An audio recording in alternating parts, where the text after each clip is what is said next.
சமூகம் எல்லா துறைகளிலும் 6 வயது குழந்தை 5 வயது பெண் குழந்தை சாலையில் செல்ல முடியவில்லை. தனியாக பாலியல் கொடுமைக்கு ஆளாக்கப்பட்டு மிருகங்களை விட மோசமாக பலர் மாறி வருவது தொடர்ந்து பல ஆண்டுகளாக நாளுக்கு நாள் அதிகரித்து வருவது பத்திரிகைகள் படித்தாலே நெஞ்சம் பதறுகிறது. குழந்தைகளை பார்த்தாலே இந்த குழந்தை பத்திரமாக 5 வயசு 6 வயசு பூப்படையாத குழந்தைகளை நாசப்படுத்துகிறார்கள். இதற்கு அடிப்படை மது அரக்கன் என்பதை நான் நீண்ட காலமாக சொல்லி வருகிறேன். இந்த சமூகம் சீரழிவதை வெறும் போலீஸ் மட்டும் தடுத்து விட முடியாது. இது சட்டம் ஒழுங்கு மட்டும் தடுத்து விட முடியாது. கலாச்சார சீரழிவும் பண்பாட்டு சீரழிவும் நம் தமிழ் சமூகத்தை செல்லரித்து வந்து நரக படுகொலியிலே கொண்டு போய் தள்ளிவிடுமோ என்கின்ற மிகுந்த கவலையும் அச்சத்தையும் ஏற்படுத்துகிறது. இது எல்லோருக்கும் இதை தடுக்க வேண்டிய பொறுப்பு இருக்கிறது. அரசியல் கட்சிகள் மட்டுமல்ல, போலீஸ் மட்டுமல்ல. மிக வற்புறுத்தி கேட்டுக்கொள்கிறேன், நேரத்தை குறைப்பது, கடைகளின் எண்ணிக்கை குறைப்பதெல்லாம் காரியத்துக்கு பயன்படாது. சசி பெருமாள் உயிர் நீத்த இந்த கன்னியாகுமரி மாவட்ட மண்ணிலிருந்து சொல்கிறேன், முழு மதுவிலக்கு என்ற இலக்கை நோக்கி அரசு நடவடிக்கை எடுப்பதற்கு இப்பொழுதாவது முன்வர வேண்டும் என்று நான் கேட்டுக்கொள்கிறேன். மிக மகிழ்ச்சியான செய்தி. இது பாரம்பரியமான வீர விளையாட்டு, தமிழர்களின் வீர விளையாட்டு.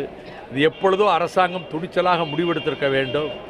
இந்த பிரச்சனையில் இந்த தொகுதியின் நாடாளுமன்ற உறுப்பினர் மத்திய அமைச்சருமான சகோதரர் பொன் ராதாகிருஷ்ணன் அவர்கள் முழுமூச்சாக பாடுபட்டார். அவருக்கு உண்மையிலேயே நான் பாராட்டு தெரிவிக்கிறேன். உள்ளாட்சி அமைப்புகளில் உங்களுடைய வியூகமா வியூகத்தை முதல்ல சொன்னா வியூகமாக நாங்கள் 4 கட்சிகள் இணைந்து தேர்தலை சந்திக்கிறோம்.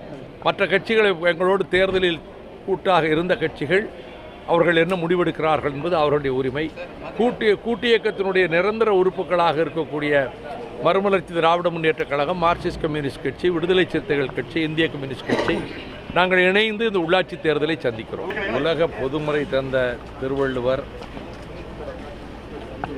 ஜாதி மதம் நாடுகளின் எல்லைகளை கடந்த உலகமெல்லாம் வாழுகிற மனித குலத்துக்கே காலங்களை கடந்து நிற்கக்கூடிய பொதுமறை தந்தவர். அவரது சிலையை கங்கை கரையில் அமைக்க வேண்டும் என்று நிறுவ வேண்டும் என்று இந்திய நாடாளுமன்ற உறுப்பினர் தருண் விஜய் அவர்கள் எடுத்த முயற்சி பாராட்டுக்குரியது. அவர் என்னை இந்த நிகழ்ச்சிக்கு நீங்கள் வர வேண்டும் என்று அழைத்தார். நான் சென்னையில் திருமாவளவன், கவி பேரரசர் வைரமுத்து பலரும் போய் கலந்து கொண்டோம். ஆனால் என் மனதிற்குள் வடநாட்டில் ஒரு மத வெறியை தூண்டிவிடுகிறவர்களும் அப்படி இயங்குகின்றவர்களும் இருக்கின்ற காரணத்தால் இதற்கு எதிர்ப்பு வருமோ என்று மனதுக்குள் நான் ஒரு ஐயம் எனக்கு ஏற்பட்டது. அதே விதத்தில் அங்கே இருப்பவர்கள் தூண்டிவிடப்பட்டு சாதுக்கள் திரண்டு இங்கே சிலையை வைக்கக்கூடாது என்று எதிர்ப்பு தெரிவித்திருப்பது மிகுந்த வேதனையை தருகிறது. இதையெல்லாம் அவர் முன்கூட்டியே ஆய்வு செய்து அந்த பகுதி மக்களுடைய மனோநிலை எல்லா தரப்பினரையும் கூட அவர் கலந்து ஆலோசித்திருந்தால் இன்னும் கூட சிறப்பாக இருந்திருக்கும். அரசாங்கம் முதலில் அனுமதி கொடுத்தது. ஆனால் ஆளுநரும் அந்த முதலமைச்சரும் அதிலே கலந்து கொள்ளாதது அவர்களுடைய தகுதியை குறைத்திருக்கிறது. திருவள்ளுவருடைய தகுதியை இதனால் யாரும் குறைத்து விட முடியாது.